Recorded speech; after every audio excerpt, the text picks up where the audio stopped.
C'est un salon qui a été inventé, créé un petit peu, je dirais, dans l'ombre du CES de Las Vegas, puisque depuis 2013, il y a beaucoup de Français au CES de Las Vegas, qui est véritablement la Mecque chaque année en janvier de la technologie. Et donc, ici en France, eh bien, certains se sont dit, mais pourquoi ne pas valoriser, capitaliser sur toutes ces startups technologiques.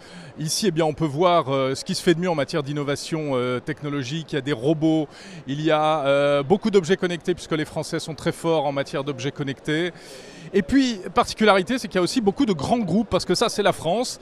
L'innovation, ce ne sont pas que des startups ou des anciennes startups, ce sont aussi des entreprises historiques. Vous avez La Poste, Orange, Engie, LVMH, etc., qui sont énormément engagées dans ce qu'ils appellent la transformation digitale, la transformation numérique, et donc qui innovent aussi. Et en plus, elles innovent avec souvent des petites startups sous leurs ailes.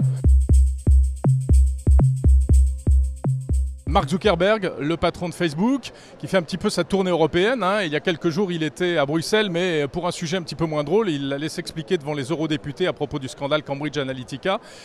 Et puis également Satya Nadella, le grand patron de Microsoft.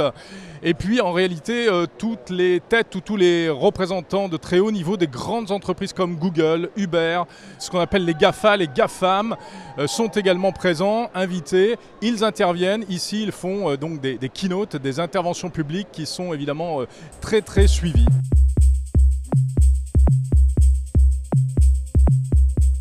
On ne va pas s'en rendre compte tout de suite, mais pour nous, citoyens, nos données désormais vont être mieux protégées en principe. On aura un droit de regard plus important, un droit à l'oubli, la possibilité de récupérer nos données, de les transférer d'une plateforme à une autre. C'est compliqué, un règlement c'est lourd, un règlement c'est très contraignant, ça coûte de l'argent et notamment pour les plus petites entreprises, c'est pas forcément facile.